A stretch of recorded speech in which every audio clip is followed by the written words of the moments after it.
Your with your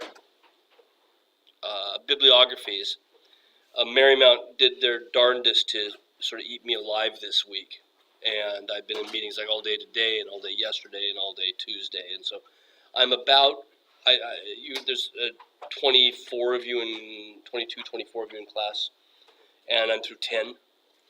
I don't like to start to email them back to people until I'm done with all of them, because otherwise the A's and the B's on the list get preferential treatment because they get that much more time to work on the revisions. That's not really fair to Yasmin at the end of the alphabet and have the, being Trowbridge. So once they're all graded, which will probably be tomorrow afternoon or first thing Saturday morning, I'll get them back to you. And I'll double check the schedule to make sure that gives you enough time to do the revisions. So far in the first 10 that I've looked at, a good half of them are just perfect. They're great. So a lot of people are doing really great work. Some of them need a bit more attention here or there, right? So that said, I'll get those to you. It's just a little bit slower going. Not that the actual grading is slow going, it's just finding an hour and a half to do this. Because what I do with the grading is I go back and I look on the different databases against what you've come up with, just to make sure I'm not going to tell you there's better stuff out there when in fact there isn't, right? So that takes a little bit longer than just going through it and and you're done, So this part is not graded, right? The grade only goes to the final part. And the whole point is that over the years of teaching this section, people have had trouble with, right? Either the formatting or just, how to apply yourself to looking for things in the particular databases. So that's why it's coming in 2 steps, and the grade will go for the final step, right? So when you get it back, because I may not see you before you get it back, be sure in the word processing program that you have that you've got the comments turned on. Do you guys know what I'm talking about here? Right? So under the review tab, it's view comments, right? Because that's how I'm using it. I'm not typing them into the body of the text. I'm using the insert comment function, okay? So they'll appear on the right. If you can't see my comments, right, then you email me back and I can save it as a PDF, and that way you definitely will see them, right?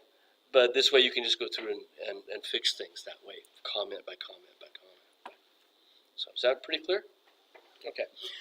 There was a question about when the next worksheet will come due, and we need to get through High Renaissance, which is where we are now, and Mannerism before that one comes due. So I'm looking. I probably will finish that stuff on Monday, right? So I won't make it due on Monday. I'll have to balance it out and make sure that it doesn't come due the same day as your bibliography revision, right? Because I hate making things for you guys do the same day, because that's bad for you as well, right? If you have 2 things due the same day, you tend not to do as good a work on both of them, right? And I'd rather that not happen. So I want you to be able to stagger, at least with me. And I know that there's other things that come due the same day as my stuff, right? But to have 2 from one class due one day would be pretty horrible if you got something from another class too. So I'll make sure that the stuff that I'm doing and that's due for me is not due in multiple classes at once. One last announcement, and we'll get back into Leonardo. There's an opening at the Ballston Gallery. You know that we have 2 art galleries on campus now. With the new Ballston building, there's a second art gallery at the Ballston Center, right, up on the 2nd floor. And the very first opening of that gallery is tonight from 6 to 9. So I'm flying down there right after class. Free wine and cheese, right? Meet the artist. So if you're hungry, right, and broke, or thirsty, if you're underage, I'm not recommending that you do that. I have to say that for the legal folk, right? But anyway, Ballston, take the shuttle, drive on down, right? Your hang tag works both places, I think, right? So if you've got a car, right? Anyway, that's right after class, and it lasts until 9 tonight. Not that I'm staying there that late, but you could even go out and do something and come back and get some free cheese at the end, right? Do like the French and have your cheese portion at the end of class, rather than at the end of your meal, rather than at the start. Okay, we're going to wrap up Leonardo and look at some other heavy hitters. that you may have heard of before. We were at the very end of class looking at the portrait of Lisa Maria Gherardini, Mona Lisa, which, remember, the name Mona Lisa comes not from her name being Mona, but the fact that Leonardo kept it in his possession for the rest of his life. He dies in 1519, which is, good 15 years later, and he still owns this picture, and we don't know why. Right? He keeps it in his possession. And I was looking at, I've not seen this written about a lot, but I've always been sort of intrigued about Leonardo. And in particular, I guess everybody is, like, that's a big deal. But what I was intrigued in particular about is the way in which he views all parts of nature as being part of this big machine of nature, how we're one with the world, right? And that there's this sort of symbiotic relationship between us and nature, we are just one small manifestation of this great, wonderful, mysterious thing, right? And that everything that exists big, the world, also exists small, because we're part of it, right? That what's here is there, and what's there is here, And I think that's part of what he's doing with the sfumato lighting that we talked about, that smoky light, where things just meld into nature. They become part of it. And at the end of class, we were looking at his studies of water. And even though we've looked at paintings, Leonardo's greatest legacy that he left for us is these notebooks full of drawings. Because as we talked in class, he very rarely finished his paintings. He got bored with it and gave it up. But what he did finish were these notebooks full of notes to himself, right? Just one after the other, and drawings. And they're really fascinating because early on, the drawings are bigger and the text is minimal. And then later, the drawings are minimal and the text is huge. Because he's just thinking, he's investigating. He's never, when he's got free time, he's not checking Facebook, so to speak, right? He's metaphorically speaking. When he's got free time, he's going, I got time to study. I got time to go do something more, learn something more, which I think is great about it.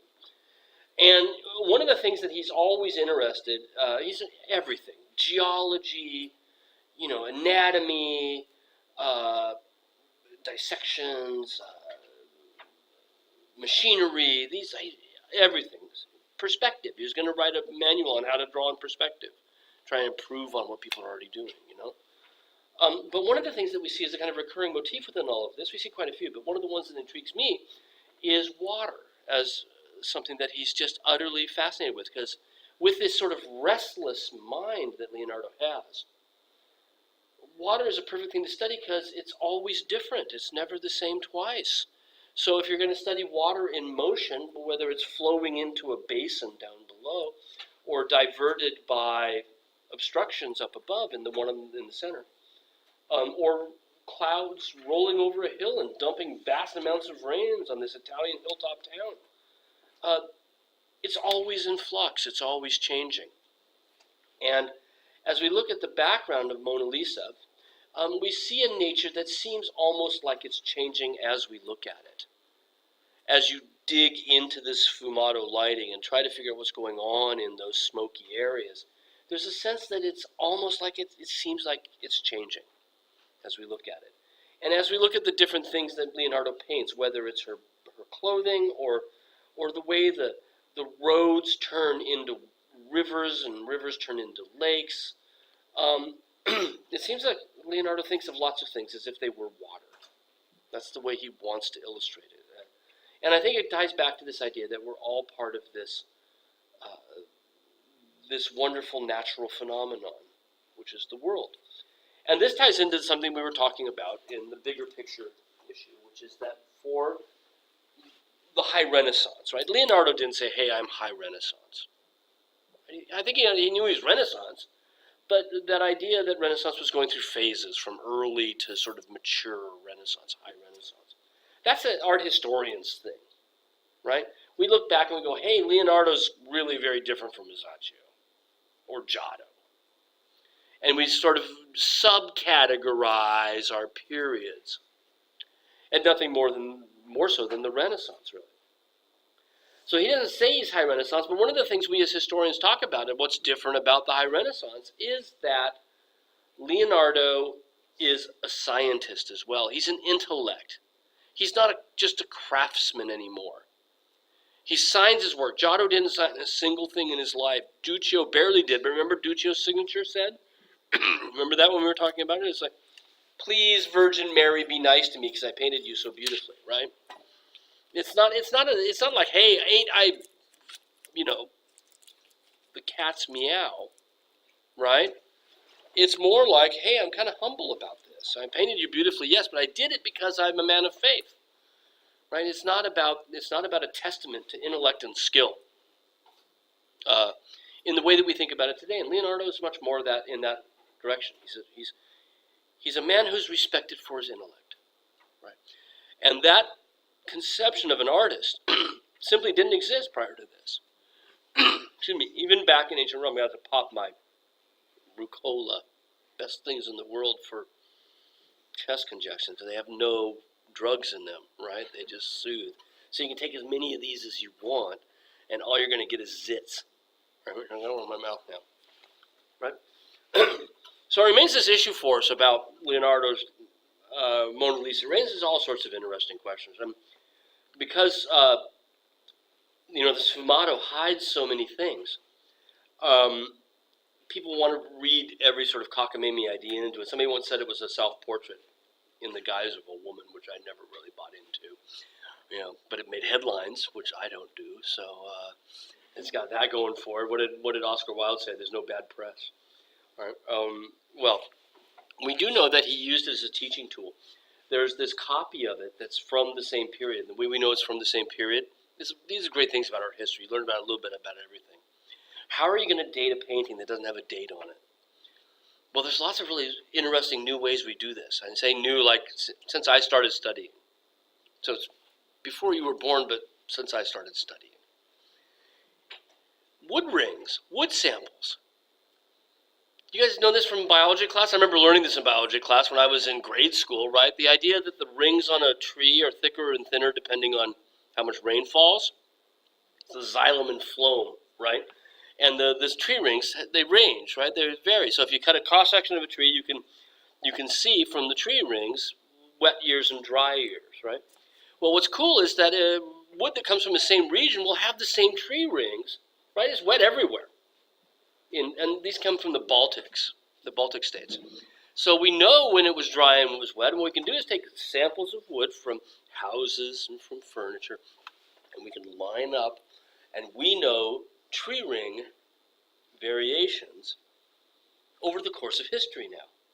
So these are painted on a wooden panel. Take a little sample of this, we know exactly when that tree was cut down that gave us this wooden panel based on the thickness of the tree. Isn't this cool? I think it's really cool, right? So now we can date the picture. We can tell, we can't really date it because you could use an old piece of wood, right? Nothing's going to keep me from using a 15th century piece of wood other than getting my hands on a 15th century piece of wood. But we know it's not earlier.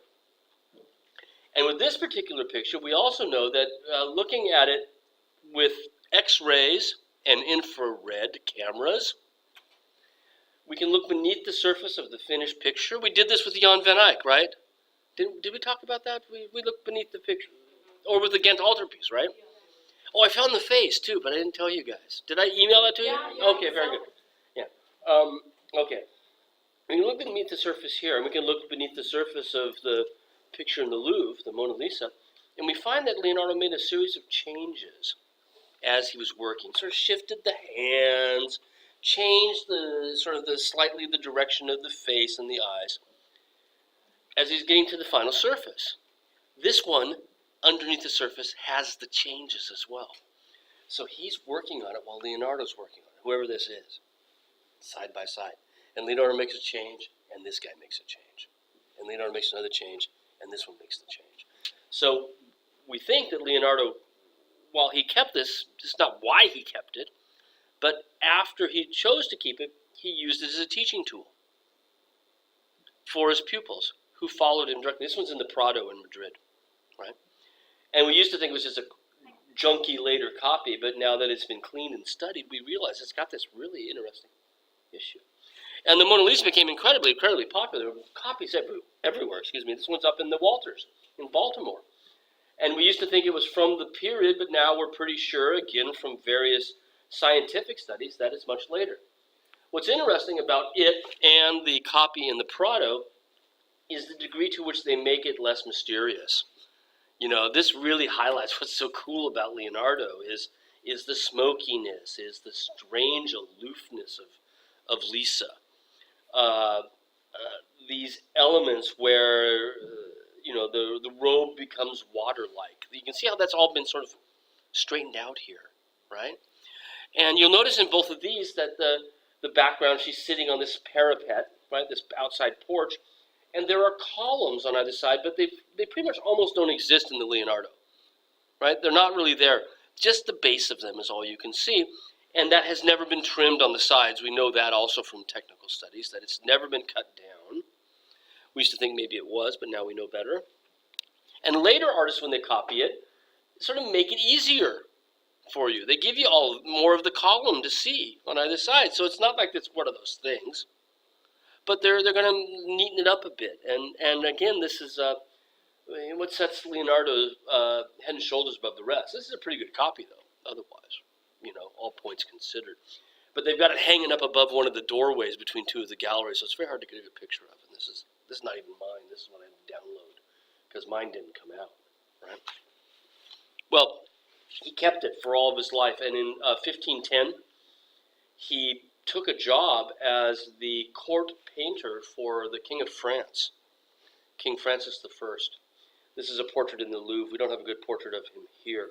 But we're going to hear more about the French and Italian artists into next week. Let me just finish this idea. I'll get you, okay? We're going to hear more about the French and Italian artists as we move into next week, because the French love Italian art. And Leonardo takes a job with Francis I around 1510, becomes his court painter. Is that that's the answer? I just wanted to clarify. Yeah, very good, thank you. So sometimes when I ask you the way, I kind of figure I'm probably going to clarify it in the next second anyway. And he's the one, we talked about this last week, who really hired Leonardo to kind of hang out and be an entertainer, because he was so charming and good with words and had great stories and whatnot. And he was the one he was working for when he tied the wings to the bird wings to the lizard that we talked about last week as well, right? So he spends the last almost 10 years of his life living in France, and this is where he dies, right? Is actually in France working at the court of King Francis I. So he ends up dying in France. We don't know where he's buried, but this is why Mona Lisa's in the Louvre, right? You always wonder, what's this Italian picture by the great Italian Renaissance artist doing in Paris? He took it with him. And when he died, the work ended up passing to the French Royal Collection. And then after the French Revolution, the French Royal... Rucola. After the French Revolution, the Royal Collection went public, right? And the Louvre, which used to be the French Royal Palace in Paris, became the picture gallery to the public, right? So this is why it's there. The nice thing about what we've been doing here and looking at it as closely as we have is that you get to see it better here, really, in the long run, than you can ever see it in Paris.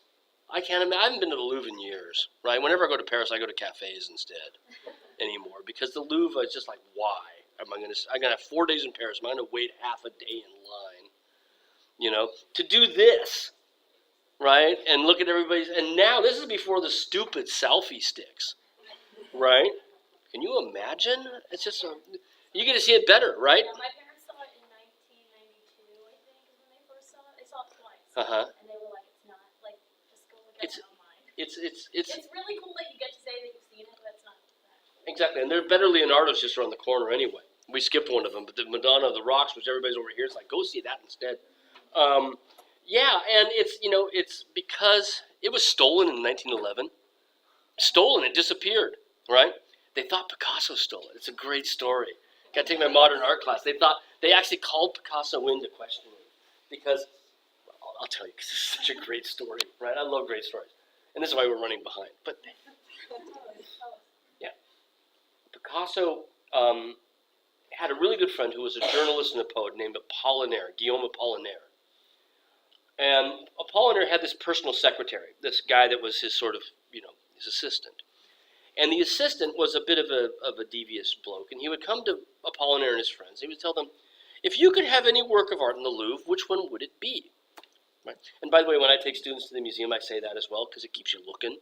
Like, if you could take one work home, which work would it be and why? And that makes you look more intently at things. Well, he would do this, and he would come to go, well, if you could have anything, what would you have? And Picasso said, I'd really like one of those early Spanish prehistoric stone heads. And a week later, he showed up with one. Gave it to Picasso. It came out of the Louvre, and he was just, this is easy. He's in 1910, 1911, to nick things from the Louvre. And pretty much Picasso and Apollinaire and others had these works of art that had come out of the Louvre, and mostly ethnographic stuff. They didn't ask for any of the heavy hitters, right? But they asked for sort of ethnographic works that were not as well policed. So they wanted African sculptures, right? Primitive regional art from Europe. And then the Mona Lisa disappears. And this guy, this secretary to Apollinaire, goes to the cops and says, I'm not surprised, it's pretty freaking easy. Right? And they go, really? He goes, yeah, let me show you. And he's like, went in and he took something, walked out with it. And there's, I guess it's really, he says, have you ever done this before? He goes, well, as a matter of fact, I have. And I've given things to Apollinaire and Picasso. And so the police called them in for questioning, right? And because they've not opened, they've got it, maybe they know something more about who's got the Mona Lisa. And what's funny is it was only then that Picasso gave the stuff back, right? He kept it for like a year and a half or something in his studio. And at that point, he was sort of forced to give it back. And so that's the long and the short of the story, right? They were sure that Picasso was in on this sort of thing. We don't know. I don't know. I wish I knew that part of the story. I'm sorry. Here. I don't know how they got it back. This is a tough question, right? So you know that part of the Ghent altarpiece has been stolen too, right? There's one of the panels of the Ghent altarpiece is missing. And did I talk about that in class? They don't know where it is, right? Yeah, I did talk about this, right? And every now and then somebody says, I know who's got it. And last time, I was living in Belgium last time it happened. I was living in Brussels, which is about 40 minutes away from Ghent. And it was all over the front page of this. We know where it is. We're going to go find it. And everybody got in their cars and they found it because they had this taxi driver who had given a ride to like it sounds so bad, a Belgian mafia boss. And the Belgian mafia boss had been bragging about the fact that he had it. And so they'd sort of put together, but this taxi driver said, I think it's in this barn. You know, blah, blah, blah, blah. And so they all go racing out there, and of course there's nothing. Right? Didn't you say that, like, somebody reports it being found, like, after... It's about every 5 or 7 years somebody says, we've got a hot lead. I have a friend who's working on the restoration of it. Is a friend of mine from Canada. And I've known him for years. Just met at a conference, and we became friends. And this is before he was working on that. And he and another guy who works in Ghent at the university in Ghent, Maximilian P.J. Martins, great name. Max thinks it's in the cathedral somewhere. That's his theory, that they never took it out of the cathedral. They stuck it in between some stones somewhere in the cathedral, and the cathedral's huge, so who knows? Okay, that. Yeah. They got it back, and I don't know how they got it back. If they just decided that, you know, hey, this happened a few years back, and then we'll move on with this. Okay. I'm sorry. I just really... You're doing this so there'll be less on the midterm. I know you, right? This is exactly why it's like if we can stall him, then he won't get through the material, and then there'll be only like 5 slides on the midterm slide list. A few years back, and again, this is probably. I think a few years to me, this drives my wife nuts because I say it happened the other day when it was like 3 months ago. A few years ago, which was probably like in the 90s. When you get old, this happens, right? The 90s are not that long ago, and I still think I have hair, you know? I still think I look like I did in the 90s. When I was wearing, like, when I had a punk rock and a leather jacket. In any event, they stole the Scream, Edvard Munch's The Scream. You know, Home Alone, right? That and 2 other paintings by Munch were stolen in broad daylight in Oslo from the National Museum of Oslo. This car, I think it was an Audi, pulled up. These guys ran in. They just grabbed them off the wall and ran out. Gone. broad daylight, right? Right in front of everybody. The guards just were looking the other way, or they were short-staffed, and there's, each museum has multiple rooms. They might have been in a different room. Okay. They're on cardboard, those pictures are. I mean, he was broke, right? And he's painting on the cheapest possible. They're on cardboard, so they're really fragile. And let me finish this, okay? They basically wanted, this goes back to your question. So this is where the question comes back. The museum wants them back so bad that they're like, no questions asked. Just give us the painting back, right? Because we're worried about it. You can't take care of it, we can. And this shouldn't be in somebody's house. This should be for the public. This should be, for all of us. And if you've got it, you may be damaging it. You may destroy it for everybody. And you can never sell it. It's not like it's, right, somebody's jewelry that you can melt down and it's still valuable as gold, right? Or a diamond that you can recut. It's worthless, really. Except to somebody who might want to keep it and only show it to their other very unethical friends who would go, ooh, you've got it now. But who really cares about the picture would ever even say that, right? Okay. So car rolls up, trunk opens up, there they are, right? Bring them back. That's it. Same thing happened in Baghdad during the looting after the American the shock and awe campaign, right? The Baghdad Museum was looted and some things were taken out of there that we actually show in intro class. And there was just like, please bring it back. Just please bring it back. That's all we want. And a Toyota rolls up and the trunk opens up and there it is in 20 fragments. But they just want it back so bad. We'll put it back together, or we'll Humpty Dumpty the thing. And so how did it come back? There's your question. My guess is that the authorities want it back. And now, again, going back to why we can't see it, and this is what got me. I do this. I try to leave the thread so I can get back out of the labyrinth, right? Now if you go see it, that bit on the side with the gray is a glass panel that it sits behind by about 4 feet, right? 4 feet deep in that alcove. And there's in front of the glass panel is, the velvet rope that is supposed to, and there are sonar alarms everywhere. So if you cross the velvet rope, you'll get kicked out.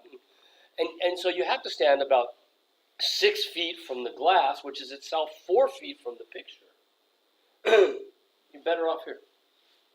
You kind of answered my question. Like, I was wondering why would they steal it? Like, what, they can't sell it. They can't do it. Yeah, I know. Like, This is. It's annoying. Like, why? It's very annoying. There's another famous art. I don't mind doing this because this is part of learning about art, and I think I'll get you in a second. But I'll tell one. Unless do you know the story about Boston? Is that what you're going to talk about? Gardner Museum. Isabella Stewart Gardner was a major collector of Renaissance and Baroque art. Renaissance art period, Baroque the next period. 16th, 17th century paintings, all the way to the 19th century in Boston. She's a socialite in Boston. And when she died, she willed her collection to become public, and it's in her old mansion, which is built in the style of a Renaissance villa in Boston, the Isabel Stewart Gardner Museum. And in the late 80s, I was in grad school when that happened, some thieves dressed up as security guards, right, and came in and said, we're here to relieve you on your shift, and they had done enough research to know when the shift change was. And they walked upstairs, and they took about 12 works, but the big ones were a Titian. We're going to look at Titian today, maybe. We're supposed to look at Titian today. A Rembrandt, a Vermeer. And the way they took them is they simply got out a knife and cut them out of the frame.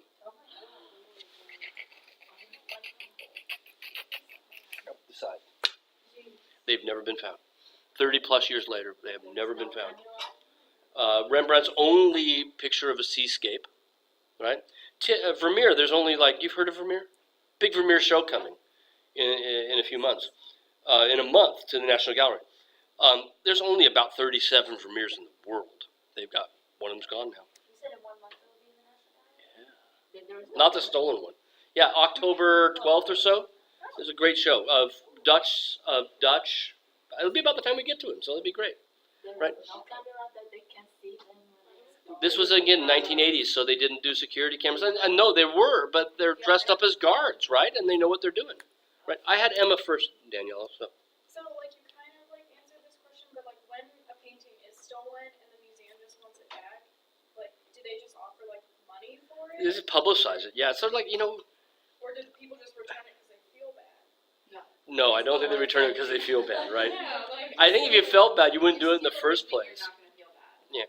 Like, Well, maybe 30 years later, people change, right? You might go through a religious conversion and yeah, go but like, you're not gonna just return it and be like 30 years later, oh yeah, by the way. well, no, then you get on the, I stole this when I was 20. then you get on the phone, you do this, you go, hello, there is something you want to see in a phone booth by the ocean, and that's it, and then they can go find Yeah, it. so like, but like I just don't understand, like, do they offer money for it? Like, how do they always? They sometimes will offer a reward, but usually they just, that if you, that's a totally different policy issue. What do you do with hostages, right? I mean, do you reward this behavior? If you offer a reward for it, then you're basically rewarding that behavior, and you're inspiring somebody else to do the same thing, right? And there are big, so the National Gallery, you can't get close, and if you lift it off its hooks, right? This is the thing: the hooks will go into a system that say the weight's been lifted off of these, and will alert everybody to come. They yell at you if you get too close. And you get and alarms will go off, right?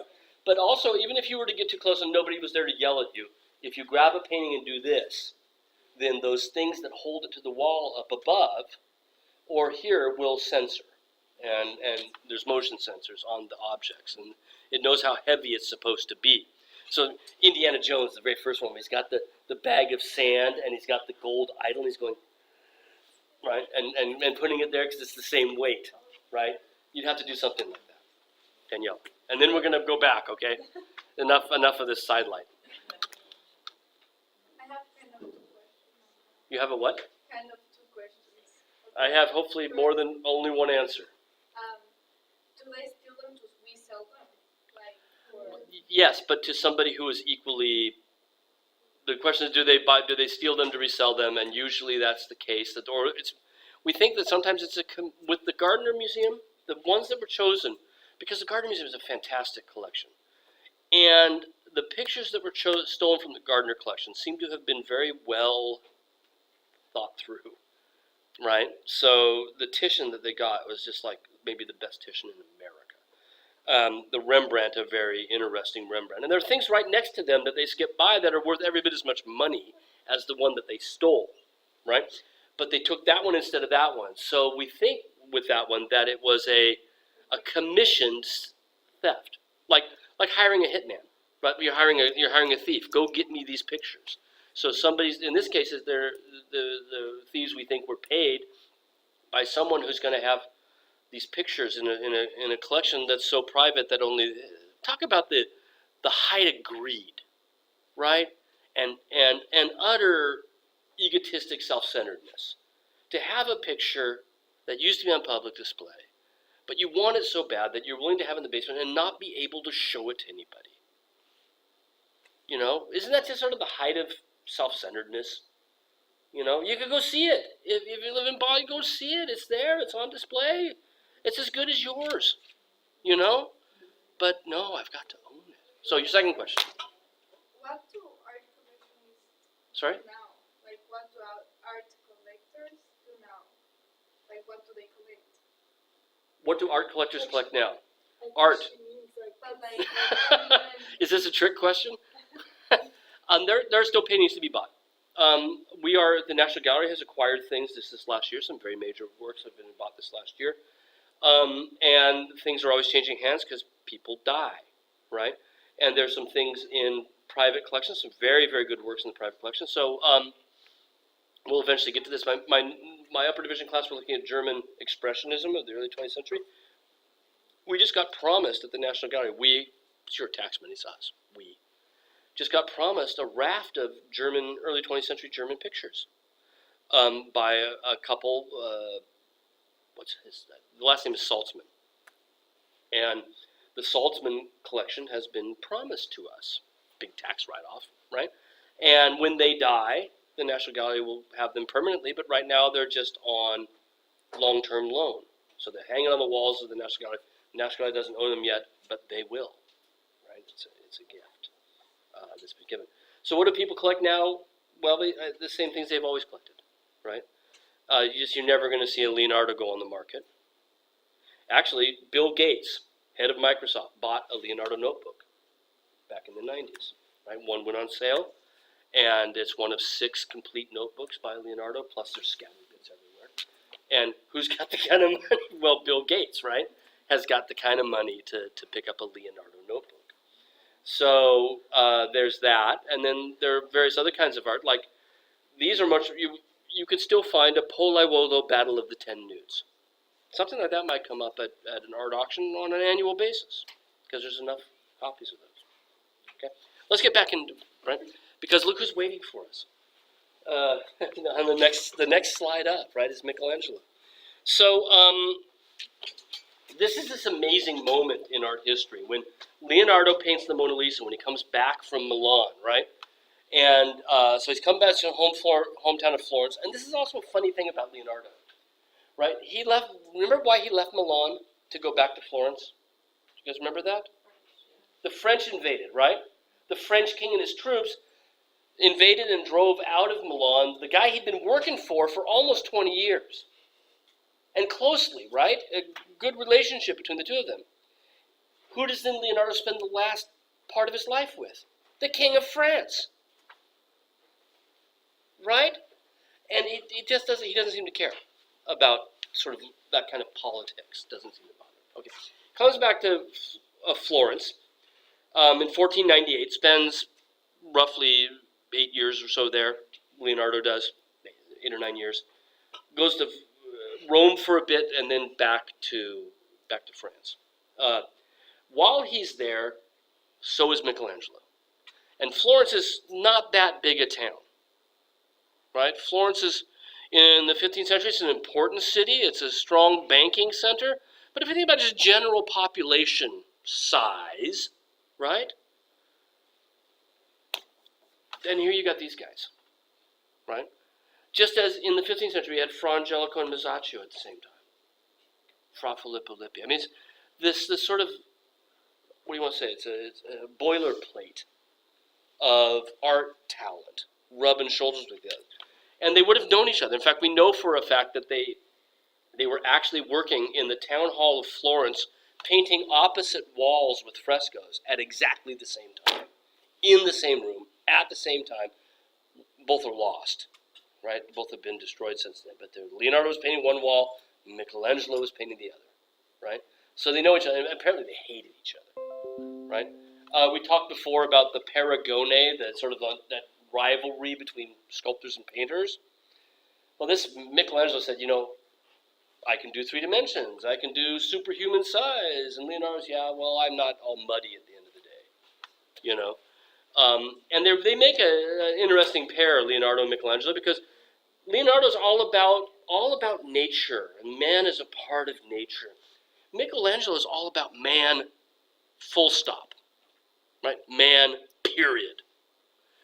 That nature don't enter into it in the same way. He's not really interested in how, in fact, he's interested in how, compared to nature, man is greater than anything like that. Man is superhuman. That's kind of Michelangelo's take on things, whether he's in painting or in sculpture, right? So here's his David working on this, chipping away at this, at the same time that Leonardo is brushing in or brushing out the features of Mona Lisa, which I find just kind of fascinating, right? I think population size, right? Think Alexandria, right? Roughly at that time. So, to have that kind of talent at this place. Michelangelo's David was commissioned by the city. And we talked before about how important the city is. This was one of those makeup lectures I put online. How important David is to the city of Florence. Do you remember that part? We talked about the fact that Florence was always tackling more powerful enemies than themselves and winning against all odds. So they started to see themselves as sort of David personified, right? The patron saint of Florence is the Virgin Mary. They have other saints that they love, but David became their sort of analogy, right? And so this was commissioned by the city of Florence, And the original place it was supposed to go was on part of the cathedral, right? That was the original thing. And it was a piece of marble that somebody had started carving before and left unfinished, which is amazing in itself, right? It's already been half carved away, and Michelangelo finds this figure inside of it somewhere, right? It's not like any part of this is left from the earlier design, right? There was just, they sort of begin to form something, and he says, nah, I'm heck with that. I'm going to go and find this figure in there, and he does, right?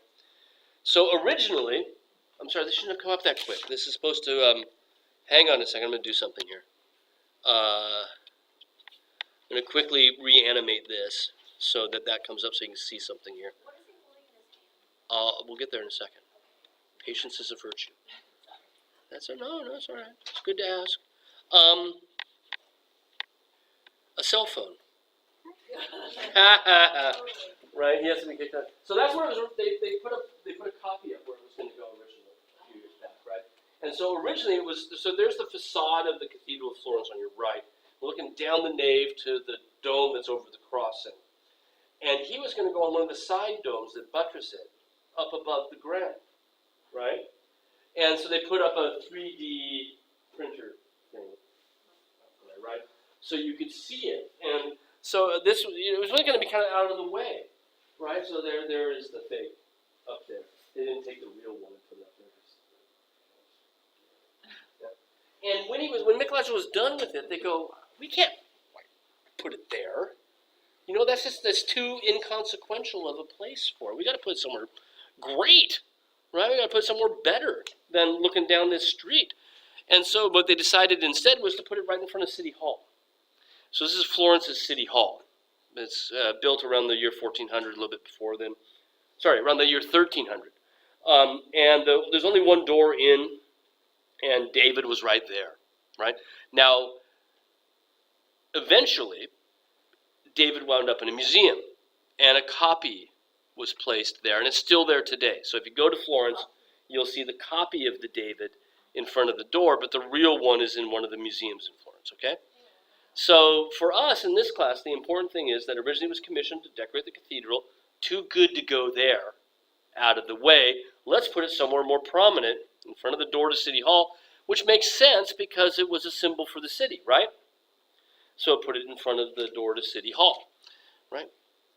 Now, when we talked about David before, we looked at Donatello's version in that makeup lecture, right? Donatello's bronze David. And we can see that, remember that Donatello's was commissioned by the Medici family because they were trying to co-opt Florence's symbolism for their own because they were the rulers of Florence. So if David is Florence and the Medici own a David, that says that we are Florence. And that was in the Medici courtyard. Now you can see, looking at Michelangelo loves Donatello. We know this from his sketchbooks, right? There are numerous drawings of Donatello's sculptures that are available in public. And Michelangelo's is based, on a certain level, on Donatello's bronze version. And what do you see? What do you see that's similar about them? You tell me. Is there anything similar about them, or is this Trober's like, I don't know where the hell he's going for this? Yeah. Their left knees are both like bent forward. Indeed, look at the positioning of the legs and the hips, right? In both of them. Now, Michelangelo's is much more ripped, right? He doesn't have that androgynous, soft, prepubescent pudginess, right? Donatello's are muscles coming into being.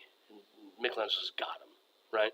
But if we look at the positioning of the hips and the legs, and the way the left knee bends and the right leg being flexed, you can see that there's a similarity there to the overall pose, right? You can also see in both of them that the left arm is bent, right arm is down, right, relaxed. And if you think about bending your arm, you have to flex your muscles to bend your arm, no matter what you're doing with it. So that is similar as well. Right? Both looking away. They're both looking in an opposite direction than most of their body is going, right? Not an opposite, but a different direction than most of their body is going, right? So, who asked about what's in his hand? Who was that? That was Peyton, right?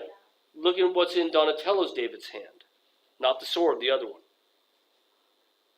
What would David have in his hand? Do you know the story about David and Goliath? Oh, it's a rock. It's a rock, right? So that's what he's got as well. Right, the rock from the sling. It wasn't a slingshot, right? It was that kind of sling, right? So, and that brings up a very interesting point because Donatello's David gives us a very particular moment in the story. Okay? He's thrown the rock. He's done throwing rocks. He's still holding one because he's David, and we need this sort of easy way to identify who he is, right? But the particular moment is he's hacked off Goliath's head. Because the second part, after knocking him down with the stone, is he goes up and he beheads him. Online, right? It's really disgusting. It's gross, right? Because he's got his feet in the bloody stump and he's kind of like twiddling the beard around his toes. It's ew, right? But he's carrying the sword, and he's playing with the head of Goliath. Michelangelo's, where are we in the story? There's no reference to Goliath here anywhere, right? Has he thrown the stone and now he's laying there and he's figuring out what he's got to do next? Has he just seen Goliath coming over the hill? We don't know where this is in the story. He's removed the specific references to one particular moment. And in many ways, that makes it more about just heroism in general, right? It's timeless. It's not locked down to a particular moment, which fits with this pose, right? The contrapposto pose. That also is a pose you can hold forever. It's a timeless pose, right? It has energy, but you're not really using it, right? It has all the energy in the world that's not yet being applied. So he's looking back at Donatello, but both of them are eventually looking back at ancient Roman and Greek art, right? For that contrapposto pose. But for each of them, you can see Michelangelo's is closer to Donatello, right? With exactly what you were talking about, than it is to ancient Roman types, right? Which seem to be striding forward rather than just standing there by comparison. Right? I think also we could look at the bend of the torso from the hips through the shoulders and the way it sways somewhat gently in a sort of C shape from the hips to the shoulders, coming from the Donatello as well. Now, other differences, okay? One of them we've already talked about, the fact that he's removed any references to Goliath. He's also removed any body armor, right? Now, Donatello's makes that soft flesh that much softer by the fact that he's wearing a helmet and metal shin guards or leather shin guards, right? Though that's really a weird thing to do because he's not nude. He's not a perfect male figure that doesn't really make you uncomfortable like the guy in the middle. He's naked. He's partly unclothed, which means that sometimes he's fully clothed. And that gives the Donatello just this kind of creepy nervousness, right? And it's like this guy, cover yourself up, man. Where you don't get that with the one in the middle, right? You can look at that all day and not feel at all sort of weirded out by it. Michelangelo's getting closer to that idea, right? Even though he's so ripped. Yeah, Why Sydney. is it that they're always depicted naked? Okay, that's a very good question, and one that fits with the general theme of the Renaissance. So, why are they depicted naked? Ancient Roman sculptures, which are copied on Greeks, are athletes, and Greek athletes performed athletic events naked. And what it was because you are not supposed to be helped in anything. It's coming closer to God's creation, right? Showing the power of God. When Donatello sculpts a naked figure, they're not always naked, Sydney. And this is right. The important thing is that Donatello's is one of the earliest ones to be naked since ancient Rome, right? If not the first full-size statue that's naked since ancient Rome. So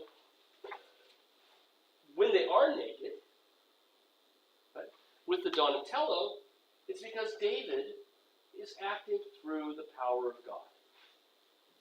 He doesn't slay Goliath because he's that, Michelangelo. Right? He slays Goliath because God works through him.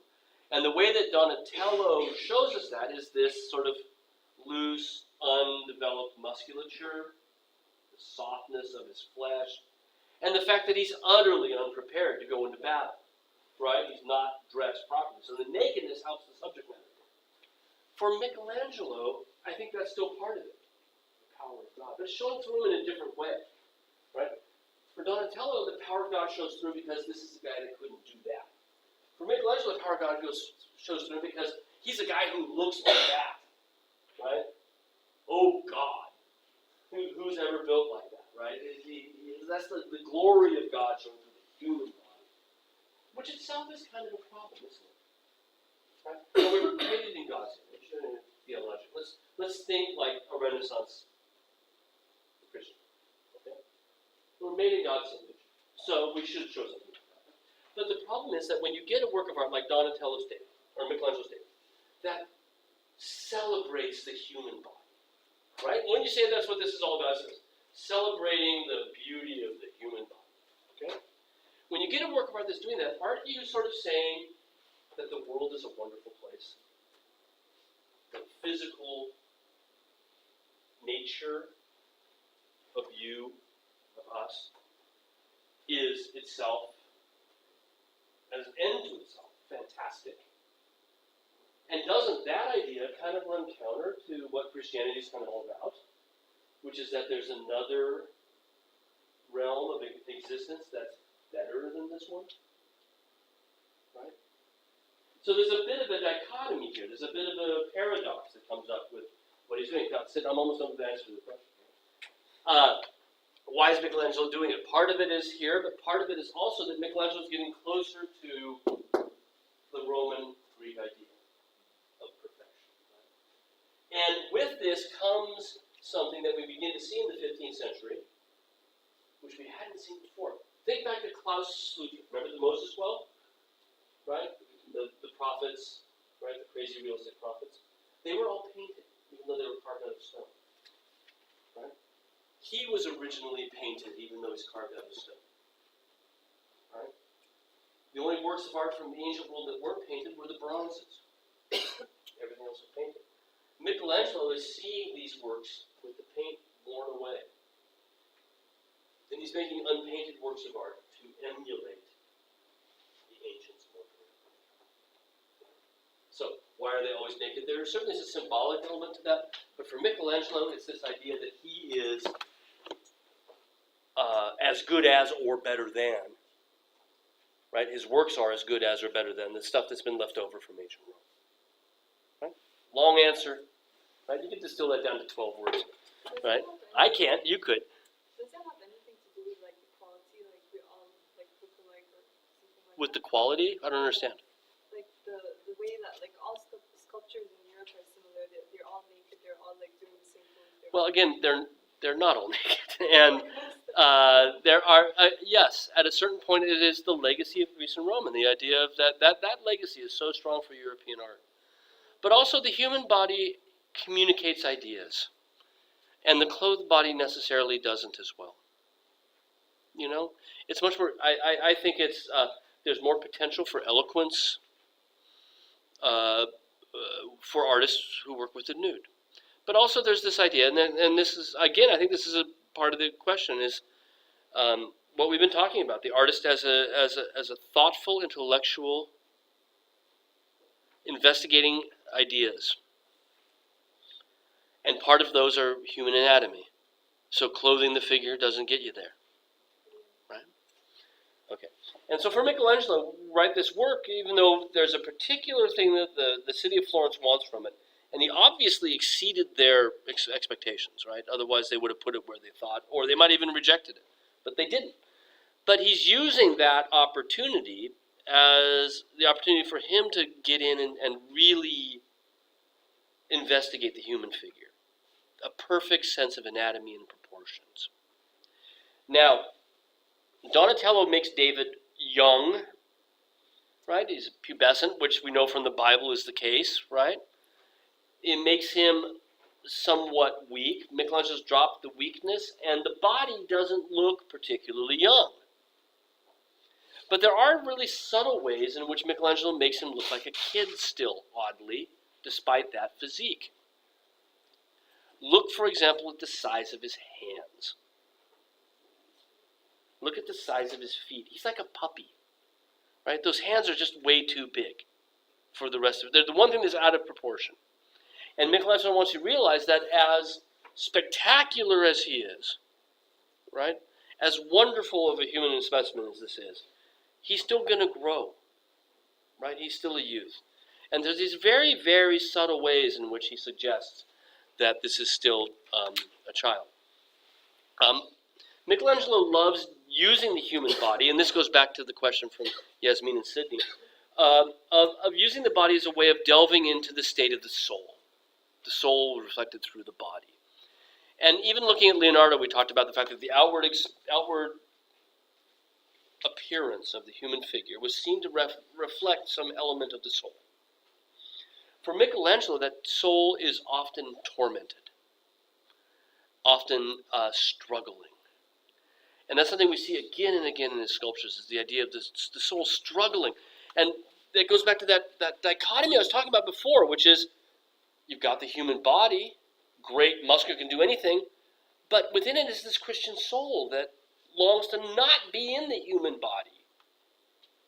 And Michelangelo is deeply, deeply, deeply religious. Another thing that's different between him and Leonardo. Deeply religious. And this idea of what is the place of the soul in the material world is for Leonardo a very problematic issue, because he's making sculptures as well, which is what God did in Eden. He formed Adam out of the clay of the earth, right? God's a sculptor. Michelangelo wars with this idea: is he as good as God or better? Should he even be doing this in the first place? Because if you try to do what God does, isn't that like the ultimate hubris? To say, I can do what you can do? This was for Michelangelo a huge struggle through his entire life, right? And for him, it often meant that he left works of art unfinished as well, just like Leonardo did, right? Because for a number of reasons, he was restless too. He got pulled off for other projects, but often he left things unfinished. So there's David, and he's looking out, slightly worried. But what's wonderful about the David is that as the light changes on him, the expression seems to change as well. But there still seems to be within him a sort of turmoil. And that's true in a lot of Michelangelo's sculptures. Now, one last thing. We got a sense of how big this thing is based on seeing it on the cathedral, right? But you have to throw this in because you just need to see it in person to realize, look at the stairs leading up to the 3 stories. So when he was cleaned, they could actually clean him off. And they're standing a good 10 feet in front of him, right? You are as tall as basically his kneecaps if you were to stand next to his foot, right? And that's just, you right, his arm, this is you, right, is roughly there. It's phenomenally huge. And you just, until you go to Florence, you don't get that sense. And even there, you don't tend to get that sense of just how big this thing is, how massive.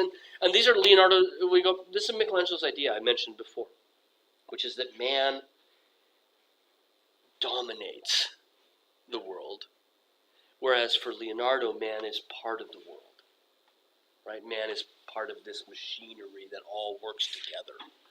For Michelangelo, man is first and foremost, and everything else is secondary, right? You're grinning like a Cheshire cat.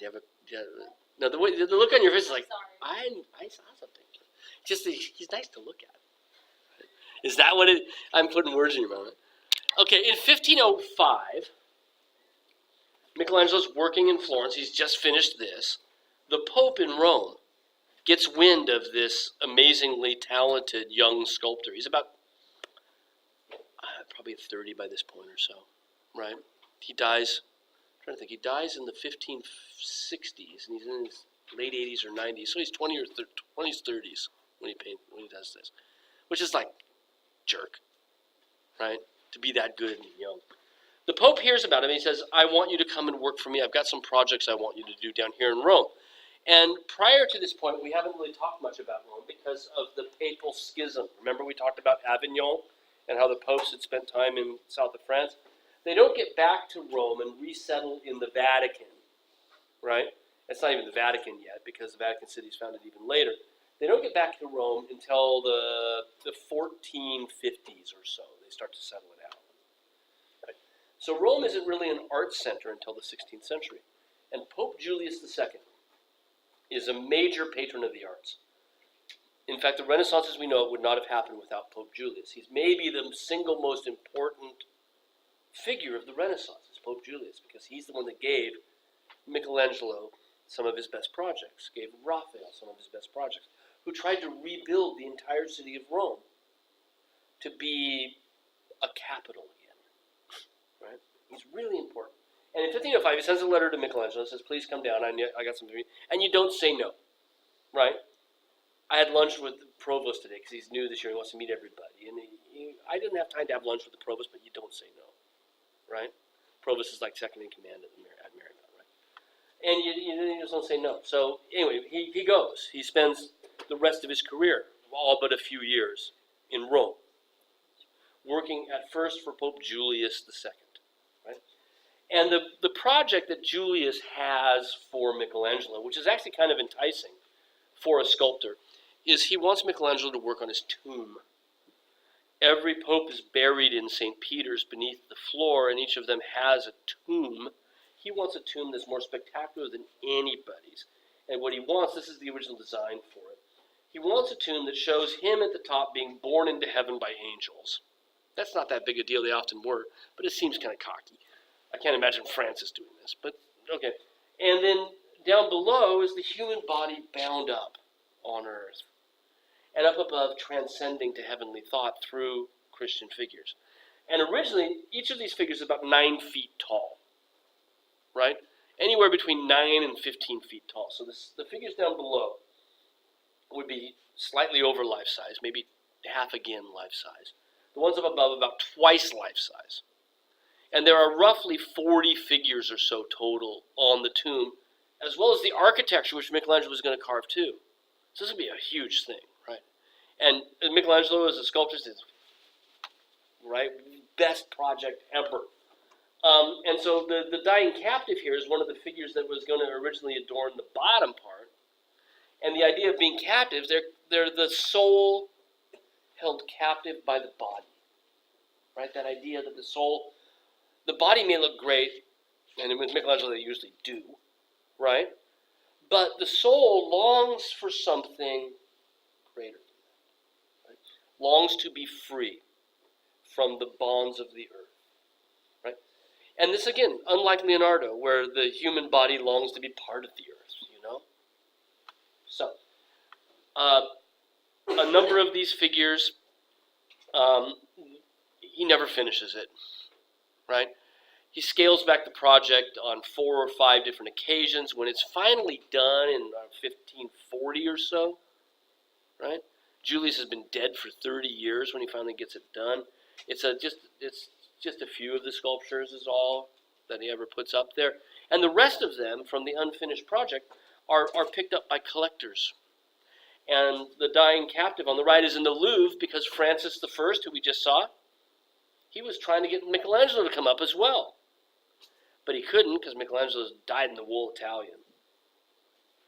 And instead he buys these, right?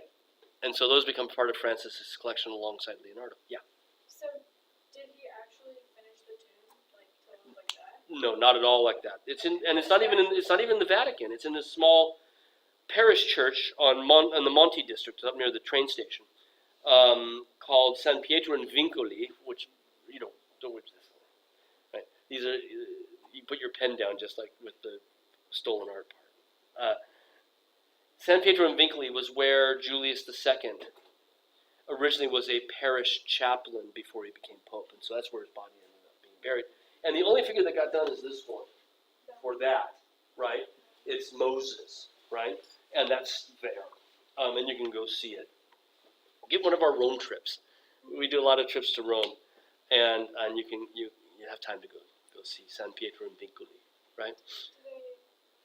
Yeah. Can you like look up what it actually looks like? So you should do like a side by side. You can email me and I'll send you a picture. Cause I took an intro to art history class to Rome 2 years ago, right? And the day that I gave them off to go shop for Prada bags and whatnot, I went to San Pietro in Vincoli, right? Because I'd never seen it. So I had my priorities after all, right? I came back without any Italian clothing, and you know, and then I could also go from San Pietro and Vincoli to the little cafe across the street. So you see, I have my priorities straight. I didn't want to shop. Okay, so email me. I'll send you pictures of what it looks like. Right? I thought about bringing them in, but I was afraid I'd run behind. Right. Well, here's one of the unfinished pieces. Right. So he keeps coming back to the project again and again and again. And sometimes the unfinished pieces are incredibly satisfying. You know, there's something about the way it's. You know, again, this is the body wrestling with the soul, wrestling to get free of nature. And the body is wrestling to get out of that stone, right? And Michelangelo said he would look for the stone himself. He'd go up to the quarry, pick out the stone he wants, bring it back down, and he said that he could see in each uncut piece of stone, he could see the figure. He knew what was going to be in there, right? And he also said, and this is really fascinating, that the way that he worked was, and it's hard to imagine, he worked from one side to the back. He said it was like, he looked at the piece of stone as if it were a bathtub full of water with a figure inside of it, underwater. And his job was to pull the plug. And imagine, so you're laying in the bath and you're underwater and the water drains out. And the way it drains out is your nose comes out first, and your kneecaps or whatever. And it works its way down and then finally gets, to your back, right? That's the way he said he worked. And you can kind of see that here. He's coming in from this direction and slowly but surely revealing this figure right inside of it. But he never finished it. And there's a couple of reasons why. We talked about the idea of Neoplatonism before for Leonardo. Michelangelo loves Neoplatonism as well. That could be part of it. But for Michelangelo, part of it was Julius II, the patron, the Pope, who he's working for. He kept taking him off of the assignment, right? He's working so the Pope's paying it. And he's work on my tomb, work on my tomb. Okay, keep working on my tomb, right? And Michelangelo and him didn't get along so well. They fought a lot. There's a Charlton Heston movie where Charlton Heston, no? Ben-Hur, Omega Man, NRA. He played Michelangelo, right? And the agony and the ecstasies from the 60s. And Rex Harrison played the Pope. And they argued all the time. And we know this from Michelangelo's notebook, they argued all the time. But the Pope knows what he's got. He's got one of the single most talented people in all of the world at this point working for him. And he keeps giving him other things to do. So he said, hey, Mike, drop the scalpel for a bit. Come over here. I want you to work on this instead. And we think part of it is he's realizing there's no way he's ever going to finish this. And I got something I think you can finish. Okay? So right around the time he's working on the Dying Captive, the Pope says to Michelangelo, I got a better project for you. I know you're a sculptor, but I got a painting I want you to do, right? And it's the Sistine Ceiling, right? Right. This is the part of the Vatican, the part of the Papal Palace, where the Pope receives communion, right? And it was originally built. We'll talk about this online because there's not enough time in classes where I go through it. Right? But so there'll be one of those little 10-minute online things to talk about this as well, right? But the bottom line is that this chapel, the Sistine Chapel, was where the Pope receives communion. Okay, so it's the Pope's private chapel, which means that this is a big. I have to decorate the ceiling of this. Great, right? It's called the Sistine Chapel, right? It's up on the board as well, because it was built by an earlier pope, Pope Sixtus IV. And Sistine simply means the chapel of Sixtus. Sixtus's chapel is the Sistine Chapel. Now, he had this built around 1470-ish, right? And he's about the third or fourth pope back in Rome after the French schism, right? So this is where artists in Rome is starting. And Sixtus hired all the best artists he could to paint the lower parts of the wall, which are just down here, just out of view, right? So Botticelli goes. We talked about Botticelli, right? He goes to Rome and works for the Pope for a bit. Who's working on the Botticelli Adoration of the Magi? One of you guys is. He painted it probably while he was in Rome working for the Pope, a picture in the National Gallery. So Botticelli, others worked down below, right? Michelangelo, the ceiling was a starry field, just it looked like heaven, just stars against the field. And the Pope wants Michelangelo to paint the ceiling. And so they work together on the scheme. Michelangelo gets a theological advisor, blah, blah, blah, blah. We'll talk about it in a moment. Okay? This is part of the reason, however, for now, that Michelangelo never finished the tomb project in the way that it was originally designed, because the Pope also was a bit scatterbrained this way. That's not the right word, but he would, over there, over here. Right? From Florence, we have one more of these sort of Titan artists, right? I guess, of course they are, the Ninja Turtles, right? Here's 3 of the 4, Donatello's the 4th. So at the same time that Leonardo is painting the Mona Lisa, and Michelangelo is working on the David, we've got another guy there, Raphael, right? Now, all of these people, Raphael is his nickname, Michelangelo is his nickname, right? This is not his full name. I've tended to give you full names when I can, but you guys don't need to worry about Buonarroti as his real last name, or Raffaello Sanzi, which is his real name, right? But he's there. He grows up in the provinces and the hills outside of Florence. He moves to Florence around 1505, roughly right in there. And so he comes to this milieu of Florence as the 3rd great artist of the High Renaissance in Florence. And again, to think about this little town with this kind of talent. What if you're a 2nd or 3rd tier painter? What are you going to do, right? Well, you're going to tell you you're going to work on the cheap, right? You're going to get all those patrons that can't afford Raphael, right? But for Raphael, this was the thing too, because he comes to Florence. It's got a Leonardo, it's got a Michelangelo. What are you going to do as this new kid in town, right? And he's pretty young at this point. He's in his early 20s or so. He dies by the time he's 37. He's gone, right? Raphael dies very, very young. Whereas both Leonardo and Michelangelo lived to a very old age. Leonardo looked even older when he died. Really decrepit by the time he died. But Michelangelo lives into his 80s, right? And sculptors are, oh my God, I'm closer to the 80s than I'm at your age, I think, anymore. So don't say it that way. I'm saying Like, for back then. my 80, yeah, I'm 57, right? So my 80s are 23 years off. And if you're in your 20s, then I am closer to my 80s than I am to your age. I'm happy to admit that. I'm old. Being old is bad, but I'm just saying that's a It's just, oh my God. But I'll tell you the oh my God part. The oh my God part of it is that he worked right up till the very end. Worked right up until the very end. And I wish we had the time. It's really fascinating because the end stuff, we were talking about this idea of the soul being trapped in here. His last works, he'll get them, and then he'll go back to it and start to chip away at it again. And so you'll find a sculpture where they get much more emaciated looking, and you'll see parts where there was an arm over here, and the arm's still there, but now he's carved back into it and found a smaller arm in there somewhere. Right? And they're really fascinating. Late Michelangelo is really fascinating stuff. Okay, Raphael shows up. What am I going to do? Right? I'm in Florence. These guys are in Florence. What am I going to do? He decides to carve a corner of the market, and what he ends up working on are the things that neither Leonardo or Michelangelo were doing, but there's a market for these. That's images of the Virgin and Child. So in one of the makeup lectures online, we talked about Fra Filippo Lippi, and we talked about Botticelli doing these images of the Madonna and Child for the open market. This is what Raphael does. Dozens of them. Slight variations on a theme.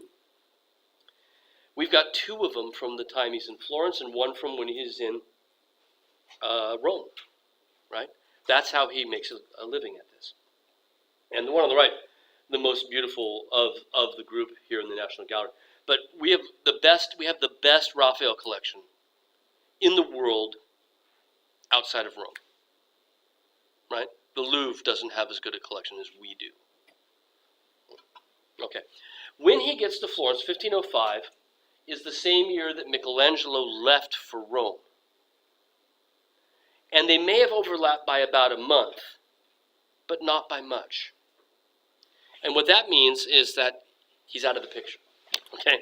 So when Raphael comes to Rome, the artist in Rome that is all of the rage, and the greatest artist to emulate is Leonardo, right? And so for the 3 years that Raphael's in Florence, Leonardo is for him the major influence. And Raphael's works from this period of his life look like Leonardo light. Leonardo cleaned up. Brighter, no sfumato, brighter colors, easier to read landscape, no weird water metaphors or rocks that look like they're chia pets, growing up in the background. But you see little hints, like the way that gauzy fabric wraps around the front of her red dress. And you can see the swirls there. He's been looking at Leonardo, the sort of complicated figure interaction. We didn't look at enough Leonardos to see that, but that's definitely straight out of Leonardo. Our Renaissance artists have gotten a whole lot better at babies. They look like babies now. Not like little men, exactly, with male pattern baldness, I know. Well, I didn't even show it. I believe there's one in Walters.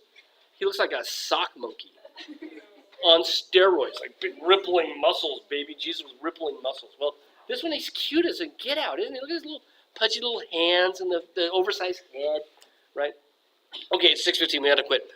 We will pick up with Raphael, look at other works by Raphael. Then we're going to go to Venice, look at Giorgione and Titian, and then we're going to go to Mannerism on Monday.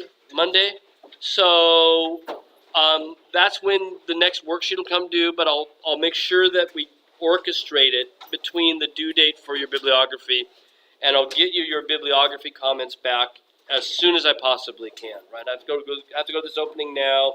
I got another class to teach tomorrow, so it's going to fit in there somewhere, okay? See you guys soon.